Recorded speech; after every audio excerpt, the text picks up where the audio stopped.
আমাদের দেশের কিছু ইমানদার তারা সৌদি আরবের সাথে আরফার দিনের দিন মিলাতে চায়। কয়েকদিন আগে বাংলাদেশের শীর্ষস্থানীয় ওলামা ইকরাম তারা একটা সেমিনার করেছেন। সেখানে গোটা বিশ্বের বর্তমান হাদিসের উজ্জ্বল নক্ষত্র জাতীয় মসজিদ বাইতুল মুকাররমের খতিব মুফতি আব্দুল মালেক হাফিজাহুল্লাহ প্রবন্ধ উপস্থাপন করেছেন। সারা বিশ্ব একই দিনে রোজা, একই দিনে ঈদ পালন করা কোনো দিনই সম্ভব নয়। কারণ আপনি রোজা রাখবেন, ঈদ পালন করবেন ওই চন্দ্র হিসাবে। চন্দ্র এখন আমাদের দেশের দিন, সূর্য উদিত, কোন কোন দেশে এখন রাত আছে কি নাই? আছে। আম্মা বা'দু ফাআউযু বিল্লাহি মিনাশ শাইতানির রাজীম। বিসমিল্লাহির রহমানির রহিম। আকিমিস সালাতা লিদুলুকিশ শামসি ইলা গাসাকিল লাইল إلى غسق الليل وقرآن الفجر إن قرآن الفجر كان مشهودا وقال الله تبارك وتعالى في سورة الفجر والفجر. وعن أبي موسى الأشعري رضي الله عنه قال قال رسول الله صلى الله عليه وآله وسلم من صلى البردين دخل الجنة متفق عليه أو كما قال النبي عليه الصلاة والسلام.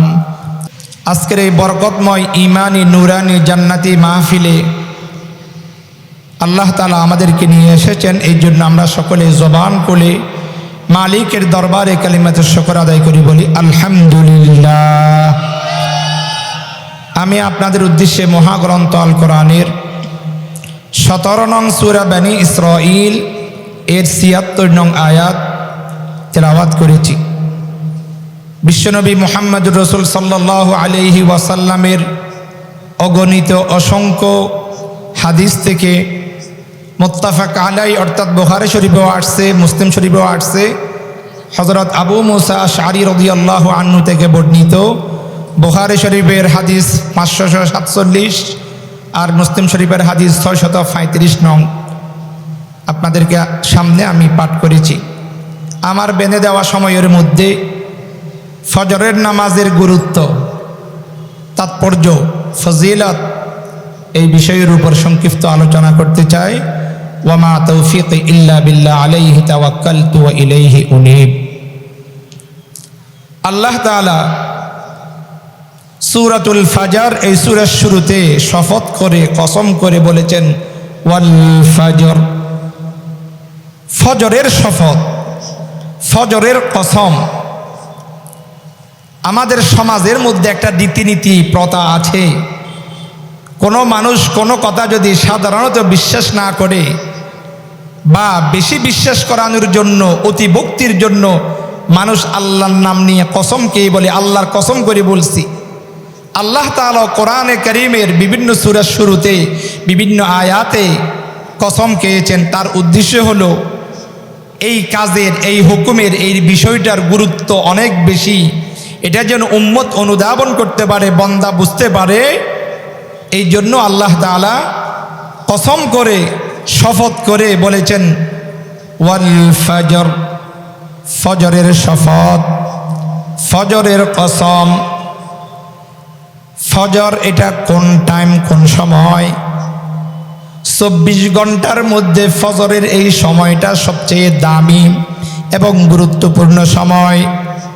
একেবারে আলো না, একেবারে অন্ধকারও না, না গরম না ঠান্ডা।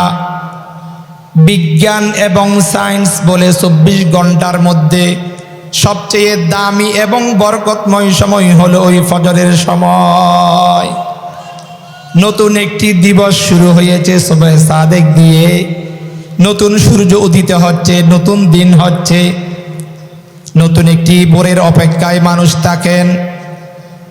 এই ফজরের শপথ এবং কসম করে আল্লাহ তাআলা বলেছেন ওয়াল ফজর। মহাগ্রন্থ আল কোরআনের 17 নং সূরা বনী ইসরাঈলের 76 নং আয়াত আল্লাহ তাআলা বলেছেন আকিমিস সালাতা লিদুলুকিশ শামসি ইলা গাসাকিল লাইলি ওয়া কুরআনাল ফজর। 5 ওয়াক্ত নামাজ ইমানদার মুমিন মুসলমানের উপর ফরজ। 5 ওয়াক্তের নামাজের কথা এই আয়াতের মধ্যে আল্লাহ তাআলা বলেছেন এটি ফরজ, কিন্তু জোহর, আসর, মাগরিব, এশা কোনো ওয়াক্তের নাম নাই। আল্লাহ তাআলা বলেন আকিমিস সালাতা লিদুলুকিশ শামস। ইমানদার মুমিন মুসলমানরা সূর্য যখন প্রতিদিন পশ্চিম আকাশে ডলে পড়ে, হেলে পড়ে, তখন আমরা 2 ওয়াক্ত নামাজ পড়ি। প্রথম নামাজ হলো সালাতুল জোহর, আজকে জুমার নামাজ আমরা আদায় করেছি, একটু পরে আসরের নামাজ আমরা আদায় করব। ইলা গাসাকিল লাইল, রাতের অন্ধকার পর্যন্ত। সূর্য ডুবে যাওয়ার পর প্রথম নামাজ আমরা পড়ি সালাতুল মাগরিব। আর যখন একেবারে মোটামুটি অন্ধকার হয়ে যায় তখন আমরা পড়ি সালাতুল ইশা। মহান মালিক এই সূরার মধ্যে সালাতুল জোহর, সালাতুল আসর, সালাতুল মাগরিব, সালাতুল ইশা কোনো নামাজের নাম নাই। ওয়া কুরআনাল ফজর, হযরত মুফাসসিরিন একরাম হযরত বলেন কুরআনাল ফজরি আই সালাতুল ফজর, অর্থাৎ সালাতুল ফজর, জোহর, আসর, মাগরিব, এশা কোনো ওয়াক্তের নাম নাই। কেবলমাত্র শুধুমাত্র এই আয়াতের মধ্যে আল্লাহ তাআলা 5 ওয়াক্ত নামাজের মধ্যে ফজরের নামটা স্পষ্টভাবে উল্লেখ করি বলেন ও পৃথিবীর ইমানদার মুমিন মুসলমানরা রে আমার, 5 ওয়াক্ত নামাজের মধ্যে ফজরের নামাজ, ফজরের এই সময়টার গুরুত্ব আল্লাহ তাআলার কাছে সবচেয়ে বেশি। ইন্না কুরআনাল ফাজরি কানা মাশহুদা। ফজরের এত গুরুত্ব, এত তাৎপর্য, এত দাম কেন? সারা রাত্রি একদল ফেরেশতা আমাদের আমলনামা লিখতে ছিল, ডিউটিরত ছিল, তারা ফজরের নামাজে অ্যাটেন্ড করেছেন। আর একদল ফেরেশতা সারাদিন আমাদের আমলনামা লিখবে। ও আমার আল্লাহর আশিকিন, জাকিরিন, শাকিরিন বান্দারা রে, সরমনার মুজাহিদ কমিটির উদ্যোগে 2 দিন ব্যাপী আজকের এই মাহফিল। আপনারা যে জুমার নামাজের পর থেকে মাহফিলে আসছেন, কোরআন হাদিসের আলোচনা শুনছেন, আল্লাহর ফেরেশতারা চতুর্পাশে আপনাদেরকে বেষ্টন করে আছেন, আপনাদের উপর রহমত নাজিল করে আছে। আল্লাহ তাআলা বলেন দিনের ডিউটির ফেরেশতা রাত্রে যারা ছিল তারা ওই সকালে ফজরের সময় তাদের সাথে সাক্ষাৎ হয়। রাতের বেলার ফেরেশতা চলে যায় ডিউটি করে, আর দিনের বেলার ফেরেশতাগুলো ওই ফজরের সময় আসে। একদল আরেক দলের সাথে সাক্ষাৎ হয়, মোলাকাত হয়। এই জন্য এই ফজরটা এত দামি, এত গুরুত্বপূর্ণ। যারা সকালবেলা আল্লাহর দরবারে চলে যায় তারা গিয়ে আল্লাহর দরবারে বলে মালিক আপনার বান্দাদেরকে নামাজরত অবস্থায় আপনার হামদ এবং সানা, আপনার প্রশংসা করতে দেখে আসছি, ফজরের নামাজ আদায় করতে দেখে আসছি। আর যারা দিনের ফেরেশতা আছেন তারা যখন সন্ধ্যাবেলায় যায় তারাও বলে মালিক পৃথিবী থেকে আপনার বান্দাদেরকে আপনারা আশিকিন, জাকিরিন, আমিরুল মুজাহিদিন হযরত পিসা হুজুর দামত বরকাতুহ ওনাদের মুরিদদেরকে আমরা নামাজরত অবস্থায় দেখেছিলাম। ইন্না কুরআনাল ফাজরি কানা মাশহুদা। ফজরের নামাজের এত গুরুত্ব, এত তাৎপর্য। আল্লাহর নবী বিশ্ব নবী বলেন ক্বালান নবিয়্যু সাল্লাল্লাহু আলাইহি ওয়া আলিহি ওয়াসাল্লাম মান ওয়াফাকা তামিনুহু তামিনাল মালাইকা গুফিরা আল্লাহর নবী বিশ্ব নবী বলেন, আমাদের ইমাম সাহেবান যখন গায়রিল মাগদুবি আলাইহিম ওয়ালাদ-দাল্লিন যখন বলেন, ইমামও বলেন আমিন, আমরা যারা মুক্তাদি আছি আমরাও বলি আমিন, ওই ফেরেশতা তারও বলে আমিন। যার আমিনটা ফেরেশতার আমিনের সাথে মিল হয়ে যায়, আল্লাহ তাআলা বলেন, আল্লাহর নবী বিশ্ব নবী বলেন, তার জীবনের সকল গুনাহ মাফ। আল্লাহর নবী বিশ্ব নবী বলেন, ফজরের নামাজের এত গুরুত্ব, এত তাৎপর্য। ওয়ান আবি মুসা আল-আশআরী রাদিয়াল্লাহু আনহু قال قال رسول الله صلى الله عليه وآله وسلم من صلى البردين دخل الجنة متفق عليه। পৃথিবীর মানুষ যদি জান্নাতে যেতে চান, আল্লাহর সান্নিধ্য অর্জন করতে চান, তাহলে ফজরের নামাজ পড়া ছাড়া, ফজরের নামাজের সময় উঠা ছাড়া কোনো ইমানদার মুমিন মুসলমান আল্লাহর জান্নাতের মেহমান হওয়া, আল্লাহর সান্নিধ্য এবং নৈকট্য অর্জন করা কষ্ট হয়ে যাবে। কোনো ইমানদার যদি জান্নাতে যেতে চায়, তাহলে তাকে ফজরের নামাজ আদায় করতে হবে। আল্লাহর নবী বিশ্ব নবী বলেন যে ইমানদার নারী পুরুষ 2 ওয়াক্ত নামাজ বিশেষভাবে গুরুত্ব দিবে, বিশেষভাবে পড়বে ফজর এবং আসর, আল্লাহ তাআলা তাকে আল্লাহর জান্নাতের মেহমান হিসেবে কবুল করে নেবেন। শুধু তাই নয়, আল্লাহর নবী বিশ্ব নবী বলেন, ক্বালান নবিয়্যু সাল্লাল্লাহু আলাইহি ওয়া আলিহি ওয়া সাল্লাম রাহিমাল্লাহু রাজুলান ক্বামা ওয়া সাল্লা ওয়া আইকাযা আহলাহু আও কামা ক্বালান নবিয়্যু আলাইহিস সালাতু ওয়াস সালাম। আল্লাহ তাআলা ওই ইমানদার পুরুষের উপর রহমত নাজিল করেন যে ইমানদার মুয়াজ্জিনের আজানের সময় আসসালাতু খায়রুম মিনান নওম যখন বলে ঘুম থেকে জাগ্রত হয়, এরপর ওযু করে, এরপর নামাজ আদায় করে, সময় থাকতে নিজের স্ত্রীকেও ডেকে দে। স্ত্রী যদি উঠতে না চায়, হাদিসের ভাষা স্ত্রীর চোখের মধ্যে একটু পানি মারবেন, তাহলে আল্লাহ তাআলা ওই পুরুষের উপর রহমত নাজিল করবে। আর কোনো ইমানদার নারী সেই ওই সুবহ সাদিকের টাইমে উঠল, উঠিয়া ওযু করলো, ফজরের নামাজ আদায় করলো, স্বামীকে ডাকলো, স্বামী যদি উঠতে না চায়, স্বামীর চোখের মধ্যে চেহারার মধ্যে একটু পানি ছিটকা দিল, আল্লাহর নবী বলেন ওই মহিলার উপর আল্লাহর রহমত নাজিল হবে। সুবহানাল্লাহ।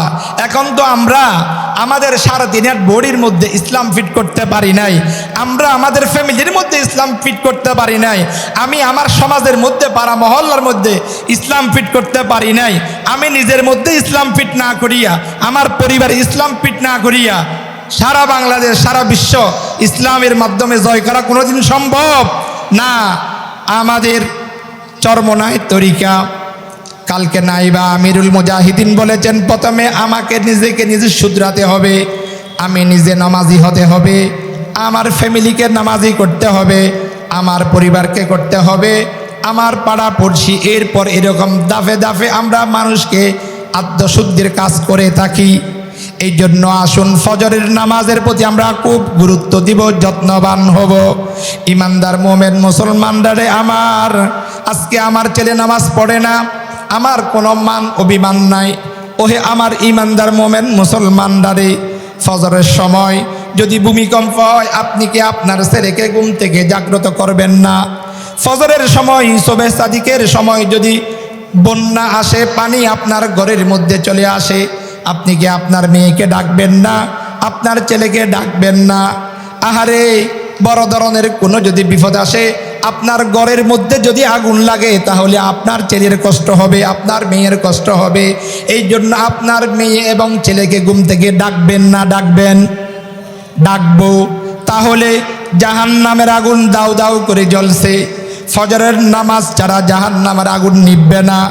আমি আপনি ঘুমিয়ে আছি, আমার ছেলে মেয়ে, আমি যদি নামাজও পড়ি, আমার ছেলে মেয়ে ঘুমিয়ে আছে, আমার ভাই ঘুমিয়ে আছে, আমার পাড়াপড়শি, আমার পার্শ্ববর্তী ঘর, আমার পার্শ্ববর্তী ফ্ল্যাটের মানুষ তারা ঘুমিয়ে আছেন, কিন্তু তাদেরকে আমি ডাকি নাই, তাদেরকে জাহান্নামের দিকে ঠেলে দিচ্ছি। নাউযুবিল্লাহ। এই জন্য আসুন ফজরের নামাজের প্রতি আমরা গুরুত্ব দিই। আহারে, মরহুম ওসমান হাদি ইন্তেকাল হয়েছেন। সেই বিশ্বের যুবকদেরকে স্বপ্ন দেখিয়েছেন ফজর ক্যাম্পেইনের মাধ্যমে। তার একটা নতুন স্বপ্ন ছিল, গোটা পৃথিবীর যুবকদেরকে ফজরের নামাজের সেই দাওয়াত করেছেন, ইনভাইট করেছেন। ও যুবকরারে, ওসমান হাদির ফজর ক্যাম্পেইন থেকে তোমরা শিক্ষা গ্রহণ করো। আজকে প্রত্যেক মানুষের মুখে মুখে ওসমান হাদি, ওসমান হাদি, ওসমান হাদি। কেন রে ভাই? এই ওসমান হাদি ফজর ক্যাম্পেইনের মাধ্যমে সারা পৃথিবীর যুবকদেরকে ঘুম থেকে জাগ্রত করে আল্লাহর সাথে সাক্ষাৎ করাই দেওয়ার জন্য জীবনে অনেক চেষ্টা করেছিলেন। এই জন্য আমরা এই ফজর ক্যাম্পেইন, আমি নিজে নামাজ পড়ব, আহারে আমি নিজে নামাজ পড়লাম, আমার স্ত্রীকে জাগ্রত করলাম না, স্ত্রীকে বুঝান, ওহে আমার প্রাণের স্ত্রী, যদি নামাজ না পড়ো তোমার সাথে আমি রাগ করব, তোমার রান্না বান্না আমি খাবো না, তোমার সাথে রাত্রে আমি ঘুমাবো না। আর যদি ফজরের নামাজ পড়ো তোমার জন্য গিফট করব, তোমার জন্য আমি পুরস্কার আনবো। স্ত্রীকে বুঝান, কিন্তু সুন্দরভাবে বুঝাবেন। আল্লাহ তাআলা বলেন, উদু ইলা সাবিলি রাব্বিকা বিল হিকমাতি ওয়াল মাউইযাতিল হাসানা। আপনি আপনার স্ত্রীকে নামাজের দাওয়াত দিবেন, আপনার ছেলেকে, আপনার মেয়েকে, আপনার ভাইকে, আপনার বন্ধুকে। ওহে ইউনিভার্সিটির বন্ধুরা, স্কুলে পড়েন, কলেজে পড়েন, ভার্সিটিতে পড়েন, অসুবিধা নাই। আপনার মতো কত ইউনিভার্সিটিতে পড়ুয়া জীবনে কোনোদিন তাহাজ্জুদ মিস নাই, আসানা নাই। জীবনে সরকারি চাকরি করে কোনোদিন 1 টাকা ঘুষের টাকা খাই নাই, কোটি কোটি টাকা চাইলে সেই নিতে পারেন নাই, আছে কি নাই? আছে। তাদেরকে অনুসরণ করুন, তাদেরকে ফলো করুন। ওই ওসমান হাদি ভাই পৃথিবীর যুবকদের মধ্যে একটা আগুন জ্বালিয়ে দিয়েছেন, সেটি হলো ফজর ক্যাম্পেইন। বর্তমানের একজন জনপ্রিয় ওয়াইস, দাঈ ইলাল্লাহ, খুব দিলের দরদ নিয়ে কথা বলেন, মৌলানা আনিসুর রহমান আশরাফি, আল্লাহ তাআলা ওনার হায়াতের মধ্যে বরকত দান করুক, সকলে বলি আমিন। তিনি ওয়াজের মধ্যে ঘোষণা দিয়েছেন, বাংলাদেশের মধ্যে যত হক্কানি পীর আছে, প্রথম সারির 1 নম্বর হক্কানি পীর আমিরুল মুজাহিদিন হযরত পীর শাহ হুজুর দামত বরকাতুহুম। বড় করে বলেন আল্লাহু আকবার। কি বলেন? আমিরুল মুজাহিদিন হক্কানি পীর নাকি না? 1 নম্বরের হক্কানি পীর। কোনো বাতিলের সাথে জীবনে কোনোদিন আপোষ করেন নাই, আদাত করেন নাই। দুনিয়ার কোন এমপিগিরি, মন্ত্রীগিরি, টাকা পয়সা কোনো কিছু চেয়েছেন? চান নাই। 1 নম্বরের হক্কানি পীর, যারা জীবনে সারা জীবন মানুষকে ফজরের নামাজে উপস্থিত করার জন্য, মানুষকে আল্লাহর সাথে সম্পর্ক করে দেওয়ার জন্য রাত্র দিন মেহনত করে যাচ্ছেন, আমিরুল মুজাহিদিন হযরত পীর শাহ হুজুর নায়েব আমিরুল মুজাহিদিন শাইখে সরমুনাই দামাত বরকাতুহুম গতকালও হুজুর এই কথাগুলো বলেছিলেন, আপনারা শুনেছেন। এই মৌলানা আনিসুর রহমান আশরাফি, তিনিও এই কথাগুলো নিয়ে ফজর ক্যাম্পেইন। আমার যুবক ভাইরা, আসুন আমরা ফজরের নামাজ অ্যাটেন্ড করি। ও আমার বোনেরা, আপনি স্কুলে পড়েন, কলেজে পড়েন, ইউনিভার্সিটিতে পড়েন, আমি গুম রয়ে গেলাম, আজকে যদি আমার মৃত্যু আসি যায়, ফজরের নামাজ তারা আমার মৃত্যুটা হয়ে যাবে, আল্লাহর সামনে কি জবাব দেব? আনিসুর রহমান আশরাফি সাহেব 15 জানুয়ারি সন্দ্বীপে ওনার মাহফিল ছিল, আমারও ওই দিন মাহফিল ছিল, ফজর ক্যাম্পেইন। আমি সেখানে গিয়েছিলাম শ্রোতা হিসাবে। আমি খুব আবেগ আপ্লুত হয়েছি। ওনার এই মেহনত সারা বাংলাদেশ ব্যাপী, তিনি ফজর ক্যাম্পেইন নিয়ে অনেক মেহনত করেন। ওই ওসমান হাদি সারা বাংলাদেশের, সারা বিশ্বের যুবকদেরকে একটি চেতনা দিয়ে গেছেন, একটি ইনভাইট করে গেছেন, আসুন ফজর ক্যাম্পেইন সকাল থেকে আমাদের যে কোনো কাজকে শুরু করি। আপনি যদি ফজরের সময় উঠেন, দেখবেন আপনার শরীরের মধ্যে একটা উদ্যম, সারাদিন কাজের একটা গতি পাবেন, আপনার শরীরের মধ্যে একটা স্পৃহা থাকবে। আর আপনি যদি সকালবেলা ঘুমিয়ে থাকেন, তাহলে সারাদিন কাজের মধ্যে কোনো গতি পাবেন না, আপনার কাজের মধ্যে কোনো স্পিড আসবেন না, কোনো কাজ করতে আপনার আগ্রহ হবে না। এই জন্য আসুন, এই ফজর এটা অত্যন্ত গুরুত্বপূর্ণ, অত্যন্ত বরকতময়। আল্লামা ইবনুল কাইয়্যিম জাওযী রাহমাতুল্লাহি আলাইহি সহ অসংখ্য উলামা ইকরাম, আল্লাহর নবীর হাদিসও আছে, ফজরের নামাজের পর যে ইমানদার নারী পুরুষ ঘুমিয়ে থাকবে, সেই কোটি টাকা যদিও কামায়, তার ঘরে জীবনে কোনোদিন বরকত হবে না, হবে না। এই জন্য আসুন আমরা এই ফজরের নামাজ, এটার প্রতি খুব গুরুত্ব দিব, এটার প্রতি আমরা নিজেরা খুব যত্নশীল হব। আল্লাহ তাআলা বলেন, ওয়াল ফজর, ফজর এটার গুরুত্ব অনেক বেশি। 360 দিনের প্রতিদিনের ফরজ ফজর। অথবা এই ফজরের দ্বিতীয় তাফসির, মুহররম মাসের প্রথম দিন, আরবি নববর্ষের প্রথম দিন, প্রথম নতুন একটি বছর, নতুন একটি সূর্য, নতুন একটি দিন, মুহররম মাসের প্রথম দিনের ফজর, এটা খুব গুরুত্বপূর্ণ। এটার প্রতি বিশেষভাবে গুরুত্ব দেন, আল্লাহ তাআলার কাছে মাপ চান। ওহে মালিক, বিগত বছরে অনেক গুনাহ করেছি, আজকে নতুন বছর শুরু হয়েছে, মুহররম মাসের প্রথম দিনের প্রথম ফজর, আপনি আমার জীবনের গুনাহ খতাকে মাফ করে দেন। মুফাসসিরিনে কারাম হযরত বলেন, ওয়াল ফজর থেকে প্রথম তাফসীর হলো বালেগ হওয়ার পর থেকে মৃত্যু পর্যন্ত প্রতিদিনের ফজরের নামাজ, ফজরের সময়। 2 নম্বর তাফসীর হলো প্রতি আরবি নববর্ষের মুহররম মাসের প্রথম দিনের প্রথম ফজরের নামাজ। 3 নম্বর তাফসীর মুফাসসিরিনে কারাম হযরত বলেন, ওয়াল ফজর থেকে উদ্দেশ্য হলো এই যে জিলহজ মাসের 9 তারিখ, বছরের 360 দিন, তার মধ্যে সবচেয়ে গুরুত্বপূর্ণ মর্যাদাবান দিন হলো ওই আরাফার দিন। আরাফার দিনের ফজর এটা বেশি গুরুত্বপূর্ণ। ওই দিন শয়তানের চেহারা মলিন হয়ে যায়। আরাফার মধ্যে যাবে, আহারে কত লাখ লাখ মানুষ 2টা কাপড় পরিধান করে মক্কা মদিনার মধ্যে ইতিমধ্যে উপস্থিত হয়ে লাব্বাইক আল্লাহুম্মা লাব্বাইক, মালিক আমি তোমার কাছে হাজির, মালিক আমি তোমার কাছে হাজির। ধনী গরিবের কোনো ভেদাভেদ নাই, রাজা প্রজার কোনো ভেদাভেদ নাই, গরিব এবং বড় লোকের শিক্ষিত ও শিক্ষিতর কোনো ভেদাভেদ নাই। সেখানে গিয়ে দেখেন কাবা শরীফ দেখলে, তাওয়াফ করলে, মাকাম ইব্রাহিম এখানে নামাজ পড়লে আপনার মনটা প্রশান্ত হয়ে যায়। কত মানুষ সেখানে এখন কান্নাকাটি করছেন। আরাফার দিন জিলহজ মাসের 9 তারিখ, ওই দিন হাজিরা আরাফার ময়দানে জমা হয়ে যাবে। আর প্রত্যেক হাজি সাহেব নিজের কৃতকর্মের কথা মনে করে করে আল্লাহর দরবারে কান্নাকাটি করবে।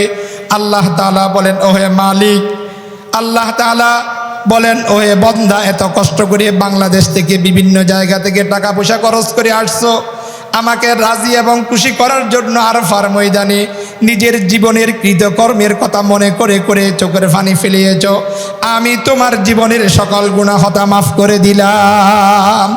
ইমানদার মোমেন মুসলমান ও আমার পর্দানসী মা বোনরা, সামনে যে আসতেছে জিলহজ মাসের 9 তারিখ আরাফার দিন, 360 দিনের মধ্যে ওই দিনটা কত বড় গুরুত্বপূর্ণ। আল্লাহর নবী বিশ্ব নবী বলেন, ক্বালান নবিয়্যু সাল্লাল্লাহু আলাইহি ওয়া আলিহি ওয়া সাল্লাম, মান সামা ইয়াউমি আরাফা আহতাসিবু আলাল্লাহ আন ইউকাফফিরাস সানাতাল্লাতী ক্বাবলা ওয়াস সানাতাল্লাতী বা'দা। ওই জিলহজ মাসের 9 তারিখ আরাফার দিন যে ইমানদার নারী এবং পুরুষ রোজা রাখবে, আল্লাহ তাআলা তার 1 বছর আগের এবং 1 বছর পরের গুনাহ হতা মাফ করে দিবেন। এবং ওই জিলহজ মাসের 9 তারিখ আরাফার দিনের যেই ফজর, এই ফজরটা ওয়াল ফজর, এখান থেকে উদ্দেশ্য আমরা এই দিনকেও বিশেষভাবে গুরুত্ব দিব। সমসাময়িক একটা প্রশ্ন, আমাদের দেশের কিছু ইমানদার তারা সৌদি আরবের সাথে আরাফার দিনের দিন মিলাতে চায়। কয়েকদিন আগে বাংলাদেশের শীর্ষস্থানীয় উলামা ইকরাম তারা একটা সেমিনার করেছেন। সেখানে গোটা বিশ্বের বর্তমান হাদিসের উজ্জ্বল নক্ষত্র জাতীয় মসজিদ বাইতুল মুকাররমের খতিব মুফতি আব্দুল মালেক হাফিজাহুল্লাহ প্রবন্ধ উপস্থাপন করেছেন। সারা বিশ্ব একই দিনে রোজা, একই দিনে ঈদ পালন করা কোনো দিনই সম্ভব নয়। কারণ আপনি রোজা রাখবেন, ঈদ পালন করবেন ওই চন্দ্র হিসাবে। চন্দ্র এখন আমাদের দেশের দিন, সূর্য উদিত, কোনো কোনো দেশে এখন রাত, আছে কি নাই? আছে। অতএব আপনি বাংলাদেশে যেই দিন রোজা, ওই দেশে একই দিনে রোজা, একই দিনে ঈদ, সেটা হবে না। সেই হিসাবে সৌদি আরবে তাদের সাথে আমাদের সাথে ওই সময়ের ব্যবধানে তাদের রোজা আগে হয়, আমাদের একদিন আগে, তাদের ঈদ আমাদের একদিন আগে হয়। তাহলে তাদের রোজা যদি আমাদের একদিন আগে হয়, তাদের ঈদুল ফিতর, ঈদুল আজহা যদি আমাদের একদিন আগে হয়, তাহলে জিলহজ মাসের 9 তারিখ ইয়াউমে আরাফার দিন, এটা কি বাংলাদেশের সাথে হবে? বাংলাদেশে যেই দিন 9 তারিখ হবে, সৌদি আরবের 9 তারিখ একই হবে না আকফিস হবে? অবশ্যই আকফিস হবে। তারা যদি একদিন আগে কোরবানি করে, তাহলে তারা তাদের 10 তারিখ, আমাদের 9 তারিখ, তাদের এই 8 তারিখ, আমাদের 7 তারিখ।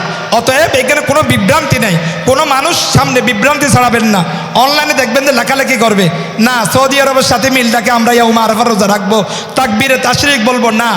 সৌদি আরবের 9 তারিখ ওদেরটা ওরা রাখবে। আমাদের ইয়ৌমে আরাফার দিন জিলহজ মাসের 9 তারিখ আমাদের দেশের হিসাব অনুযায়ী, আরবি মাসের তারিখ অনুযায়ী আমরা ওই দিন ইয়ৌমে আরাফার রোজা রাখবো। 9 তারিখের ফজর, 13 তারিখের আসর, তসবিহ তাকবীরে তাশরিক সেদিন থেকে শুরু করব। এবং আজকের এই বিশাল ঐতিহাসিক মাহফিল থেকে আমরা ঘোষণা করতে চাই, সম্মিলিত হক্কানি ওলামায়ে কেরামদের ফতোয়া, সারা বিশ্বে একই দিন ঈদ করা, একই দিন রোজা রাখা সম্ভব নয়। অতএব এটার সাথে গাদ্দারি করি, যারা শরীয়তকে বিকৃত করি, ওই সৌদি আরবের সাথে বিভিন্ন দেশের সাথে একে সাতকানিয়া একটা আছে, এটারে কোন জায়গা বলে? সাতকানিয়া একটা জায়গা আছে, সৌদি আরবের সাথে রোজা রাখে, সৌদি আরবের সাথে ঈদ করে। তাদেরকে সাবধান করে দিতে চাই, সরকারকে বলবো। বলতে চেয়েছিলাম যে সমস্ত ইমানদার নারী পুরুষ যারা ধর্মের নাম দিয়ে অপব্যাখ্যা করে মানুষকে বিভ্রান্ত করার জন্য সৌদি আরবের সাথে মিল রেখে ঈদ করবে, তাদের সাথে রোজা করে সম্মিলিত ওলামায়ে কেরামের ফতোয়াকে, হক্কানি ওলামায়ে কেরামদের ফতোয়াকে বিদ্যাঙ্গুলি দেখিয়ে মাননীয় সরকার প্রধানকে আমি বলবো, তাদেরকে আইনের আওতায় আনুন, তাদেরকে কঠিন শাস্তির মুখোমুখি করুন। এখন আমরা ধর্মকে খেলার নাম বানিয়ে ফেলেছি। ধর্ম এটা কোনো খেলার নাম নয়। 1400 বছর আগে যেমন ছিল আজও তেমন। আল্লাহর নবীর কাছে আল্লাহর পক্ষ থেকে যেই ওহী এসেছিল, ওই সময় যে রকম ইসলামের হুকুম আহকাম ছিল আজও তেমন, তখন একরকম, আজকে আরেক রকম, তেমন হবে না। অতএব যারা ইসলামকে, কোরআনকে আজকে খেলা বানিয়ে ফেলেছেন, নারীদেরকে নিয়ে বিভিন্ন তামাশা করছেন, এই যে অনেক কথা, সময় তো শেষ। পর্দার এখানে বলে মুখ খোলা রাখতে পারবি, অনেক কথাবার্তা বলি। খবরদার, ইসলামকে নিয়ে যারা খেল তামাশা বানাবে তাদেরকে বাংলার মাটি থেকে প্রতিহত করবো ইনশাআল্লাহ। এবং তাদেরকে আমরা বাতিল বলে ঘোষণা করছি। হক্কানি ওলামায়ে কেরামদের জাতীয় মসজিদের খতিব আল্লামা মুফতি আব্দুল মালেক সাহেব অনলাইনে বিভিন্ন ধরনের দাবি উঠছেন, ওনাকে যেন বর্তমান প্রধানমন্ত্রীর রাজনৈতিক ধর্মীয় উপদেষ্টা হিসাবে নিয়োগ দেওয়া হয়, ওনার পরামর্শে যেন সরকারের যে কোনো সিদ্ধান্ত নয়। এর বহির্ভূত যদি কোনো সিদ্ধান্ত নেয় তাহলে সরকারকে তার খেসারত দিতে হবে। অতএব আসুন, হক্কানি ওলামায়ে কেরাম যেটাই বলবেন আমরা সেটাই মানব। একই দিনে ঈদ, বিশ্ব একই দিনে হবে না ঈদ, একই দিনে রোজা হবে না। আমাদের দেশের নিয়ম অনুযায়ী ওলামায়ে কেরামদের তত্ত্বাবধানে আমরা সব কিছু করার জন্য চেষ্টা করব। 2 দিন বিএফএ মাহফিলকে আল্লাহ তাআলা কবুল করুক। ওয়া আখির দাওয়ানা আলহামদুলিল্লাহি রাব্বিল আলামিন।